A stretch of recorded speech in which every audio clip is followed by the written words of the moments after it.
প্রভাবটা দেয় ছাত্রদের মধ্যে।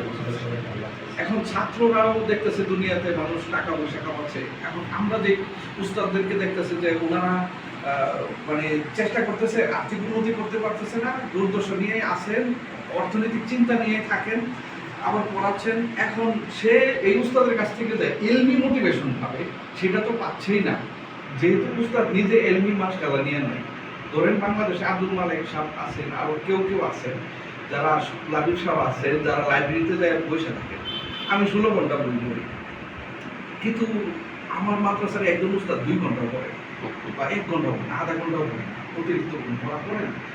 কারণ হলো যে ওই যে আমাকে আরো উন্নতি করতে হবে। এখন এই যে সেলফ ড্রিভেন ফোর্স, যেটা ছাত্র পড়বে মানে ব্যাপক পড়াশোনা করবে, এমনি যে জাহিরা অর্জন করবে, ধনভিত্তিক শক্তিশালী হবে আল্লাহর জন্য, এই যে মেন্টালিটিটা সেটা আমার মনে হয় একবারে হারিয়ে গেছে। এখন এর বিকল্পে যা তৈরি হয়েছে, ব্যাপার তৈরি হয়েছে, ইস্যু হয়েছে, সেখানে আবার কেরিয়ার সেন্স নাই। দুনিয়া আবার কেরিয়ার একটা বাস্তবতা দেখাচ্ছে, স্কুল কলেজে তোমরা কেরিয়ার করে রেখে করো। আমাদের ছেলেদের কেরিয়ারের কোনো মডেল আমরা দেখাইতে পারতেছি না। আবার অরিজিনাল রোহানিয়ত যেটা ছিল, এলেম অর্জন করো আল্লাহর জন্য, সেটাও নাই। মাঝখানে ও পড়বে কেন? এটা আমার শিক্ষকতায় যেটা আসছে, যে ছেলেদের মধ্যে আমরা এত চেষ্টা করতেছি যে এরপরেও ছেলেদেরকে খুব অ্যাক্টিভ করা যাচ্ছে না। কারণ হলো সামনে কোনো কিছু থাকা ছাড়া তো মানে আশা অথবা ভয় ছাড়া তো মানুষ কাজ করে না।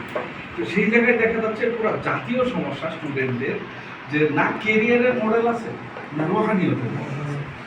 এখন এই জায়গায় আমাদের নতুন করে দুইটা সমন্বয়ে একটা মডেল দাঁড় করাইতে হবে, যেটা রোহানিয়তে থাকবে আবার কেরিয়ার। কিন্তু যদি এখন শুধু আমরা লিলাহিয়তের কথা বলি, তাহলে এই যুগে আর ছেলেদেরকে আমরা ওইভাবে রাখতে পারবো না। যেহেতু মানে পানির মধ্যে থেকে মাছকে পানি থেকে বিচ্ছিন্ন করে রাখা তো না, মাছটা মারাই যাবে নর্মাল। তো এখন জগৎটা এমন হয়ে গেছে, কেরিয়ারের চিন্তা আসছে, বাস্তবতা দেখতেছে।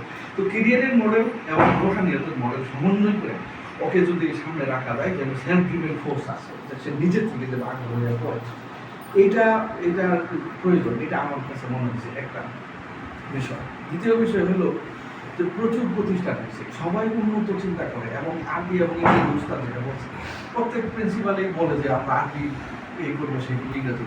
কিন্তু বাস্তবতা দারুল মারেফ থেকে নিয়ে আপনার আমাদের সকল প্রতিষ্ঠান যেগুলি আছে, খুব ভালো সফলতা খুবই কমই আছে, যেভাবে আমরা দাবি করি বা আশা করে শুরু করি। তো সেই জায়গাতে আসলে কোথায় কোথায় গ্যাপ আছে, কেন হচ্ছে না ছেলেদের? আমরা তো চাচ্ছি ইংরেজিতে ফ্লুয়েন্সি আমরা আরবিতে, কিন্তু শেষ পর্যন্ত ওভাবে হচ্ছে না।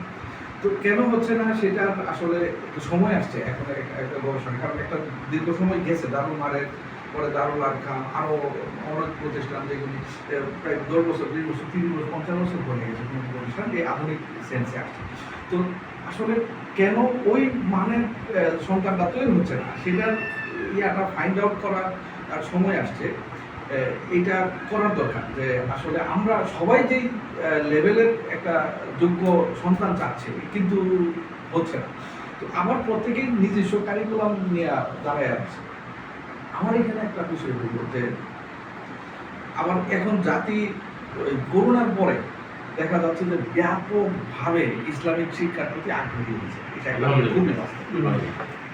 সেই সুযোগটা নিচ্ছে বিশেষভাবে জামাতে ইসলাম এবং ইংলিশ মিডিয়াম স্কুলের বাণিজ্যিক প্রতিষ্ঠানগুলো, মানে জাতিকে মানে ব্যাপকভাবে তারা দেখাচ্ছে ইংলিশ মিডিয়াম স্কুল দেওয়া। কিন্তু ওখানে বাস্তবতা হলো আসলে ওরা ইসলামকে দিতে পারতেছে না, যেহেতু টোটাল বাণিজ্যিক সেন্স আছে সেখানে, ইসলাম দিতে পারতেছে না। আবার যদি আমরা ধরি খোলামেলা আলোচনা, যেমন ধরে তানজিমুল উলামাকে যদি ধরি, প্রায় 80টা শাখা ওদের সারা দেশে আছে। তো 80টা শাখা তানজিমুল উলামা হিপস নামে পরিচিত, কিন্তু হিপসটা তানজিমুল উলামার কতটুকু হচ্ছে? আবার জেনারেল তারা দিতে চাচ্ছে, বলতেছে সেই জন্যই ছাত্রদেরকে 8,000 টাকা বেতন নিয়ে পড়াচ্ছে।